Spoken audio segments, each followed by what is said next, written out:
भगवान की जय, गणपति जानन भगवान की जय।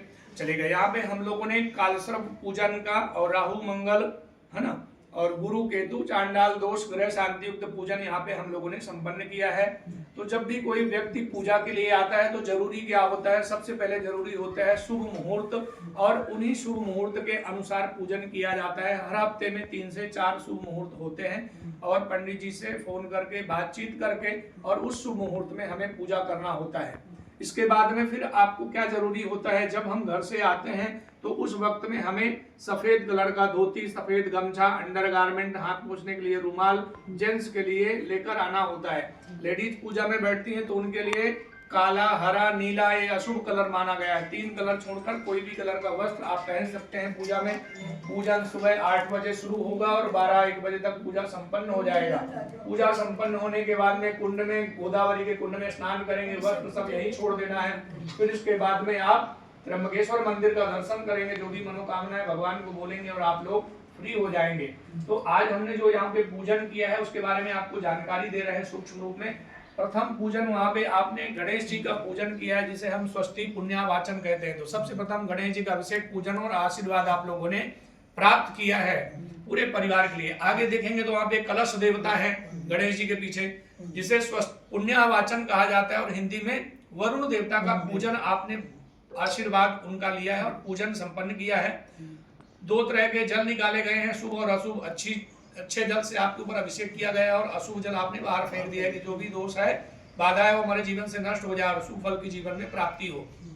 आगे देखेंगे तो दूसरे कलश के सामने वहां पे 16 मातृकाओं का स्थापन और पूजन आप लोगों ने किया है, जिसे हिंदी में कुल देवी का पूजन कहा जाता है। कुल देवियों का आशीर्वाद प्राप्त किया है कि जाने अनजाने में कुछ गलतियां हो तो कुल देवी क्षमा करें और आकर हमारी पूजा स्वीकार करें और पूरे परिवार को आशीर्वाद प्रदान करें। आगे का मंडल है, यहाँ पे देखिए, यहाँ पे राहु कालसर्प देवताओं का प्रधान मंडल है, जिसे सर्वतोभद्र मंडल कहते हैं। ब्रह्मादि देवताओं का यहाँ पे 33 कोटि देवी देवताओं का और कालसर्प भगवान का यहाँ पे पूजन अभिषेक हम लोगों ने किया और उनका आशीर्वाद आप लोगों ने प्राप्त किया है।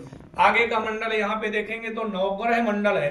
रंगा करोति राजा नाम, राजाम करोति रंगा। राजा को भिखारी और भिखारी को राजा बना सकते हैं। तो ग्रहों से संबंधित जो भी दोष है हमारे जीवन से नष्ट हो जाए और ग्रहों का आशीर्वाद हमारे ऊपर जीवन में बना रहे, ऐसा आप लोगों ने ग्रहों का स्थापन, पूजन और आशीर्वाद प्राप्त किया है। सबसे लास्ट में भगवान शिव जी का जो यहाँ पे मंडल है, जिसे हम रुद्र मंडल कहते हैं, तो भगवान भोलेनाथ का अभिषेक पूजन किया है, आप लोगों ने आशीर्वाद प्राप्त किया है। और इसके बाद में यहाँ पे आप लोगों ने सबसे लास्ट में यहाँ पे सर्प देवताओं का अभिषेक पूजन आप लोगों ने किया और उनका आशीर्वाद आप लोगों ने प्राप्त किया है। और फिर आप लोगों ने हवन पूजन किया है, पूर्णाहुति किया है, और यहाँ पे हमारा कार्य पूरा संपन्न हो चुका है। पूजा होने के बाद कुछ पूजा के नियम होते हैं कि 41 डेज तक नॉन वेज, ड्रिंक, शराब, नशीली चीजें खाना पीना नहीं चाहिए।